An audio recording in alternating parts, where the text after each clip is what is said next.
Burrhouse Frederick Skinner, or B.F. Skinner, as he was commonly known as, was an American psychologist known for his impact on behaviorism. In a 2002 survey of psychologists, he was identified as the most influential psychologist of the 20th century. Skinner was born in Pennsylvania in 1904. By all accounts, he had a very normal childhood. In 1926, he graduated from Hamilton College with a degree in English. After a brief stint as a writer, Skinner went on to study psychology at Harvard University. During his tenure, he would go on to publish his theories on operant conditioning. John B. Watson was an influential American psychologist, best known for founding the School of Behaviorism. Watson laid the groundwork for behaviorism by focusing on observable behavior and environmental influences. He believed that behaviors could be measured, trained, and changed. Skinner built upon these ideas, refining them with his theory of operant conditioning, which provided a more detailed understanding of how behaviors are learned and maintained through reinforcement and punishment. Ivan Pavlov's theory on classical conditioning laid the groundwork for the development of behaviorism and influenced B.F. Skinner's work on operant conditioning. Pavlov's emphasis on observable behavior, systematic experimentation, and the principles of learning were foundational to Skinner's expansion into how consequences shape voluntary behavior. Lastly, Edward Thorndike developed the law of effect and law of exercise, emphasizing the role of consequences in learning and strengthening of stimulus-response connections through trial and error.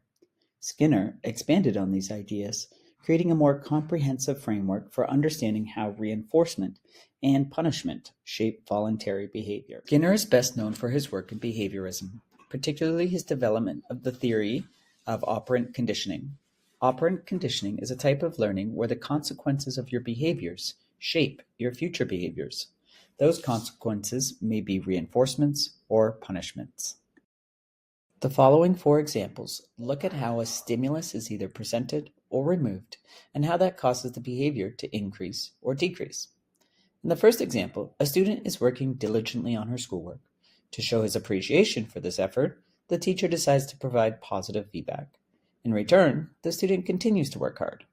In this example, a stimulus was presented, which caused the behavior to increase. Skinner called this positive reinforcement. In the next example, our wonderful student is focused and working hard. As a consequence, the teacher decides to remove some of her work, such as taking away a homework assignment or quiz.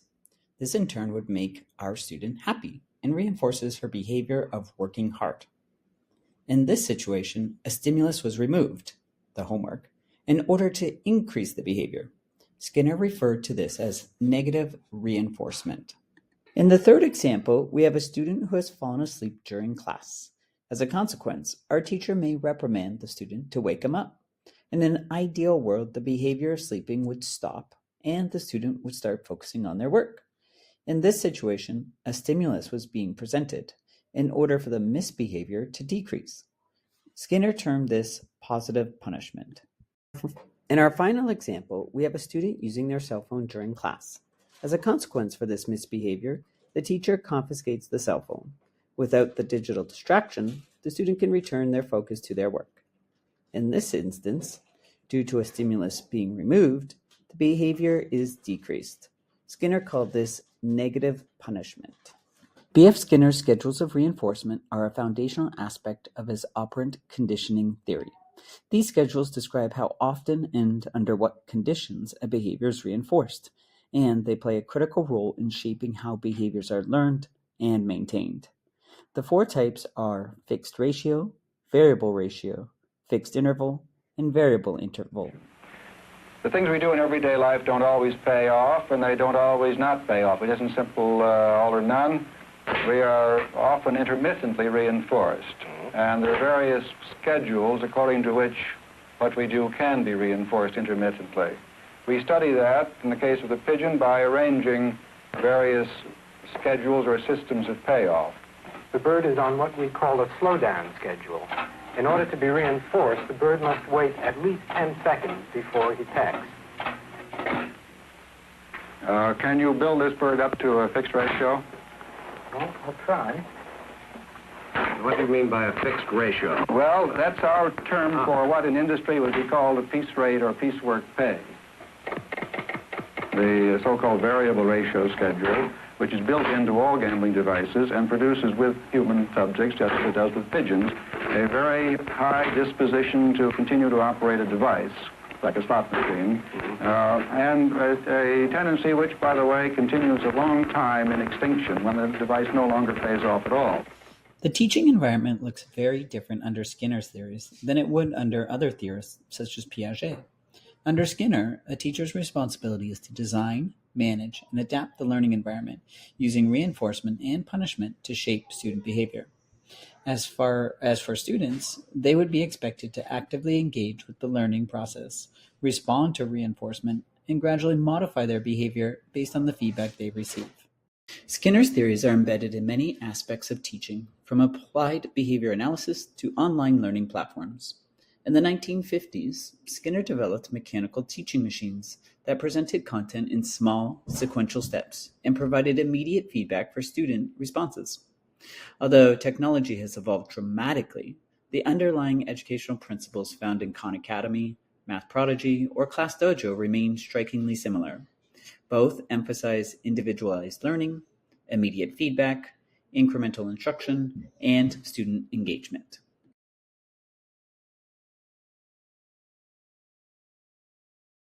Are you finished? Well, thank you. How thoughtful. Would you like a chocolate? Yeah, sure. Thanks.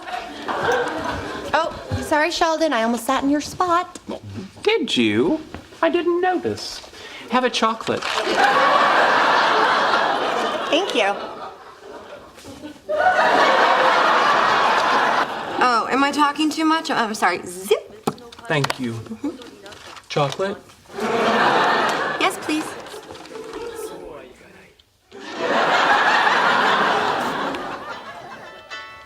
Oh, hey, Kim.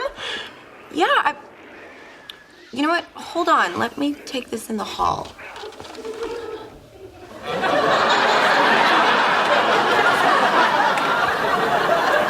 You'll never guess who they got to replace you at work.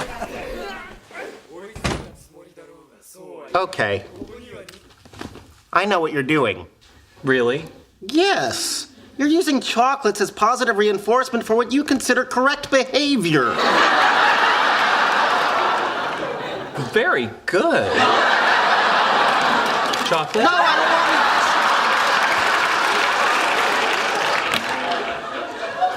it. Sheldon, you can't train my girlfriend like a lab rat. Actually, it turns out I can. Well, you shouldn't. There's just no pleasing you, is there, Leonard? You weren't happy with my previous approach to dealing with her, so I decided to employ operant conditioning techniques, building on the works of Thorndike and B.F. Skinner. Yet by this time next week, I believe I can have her jumping out of a pool, balancing a beach ball on her nose.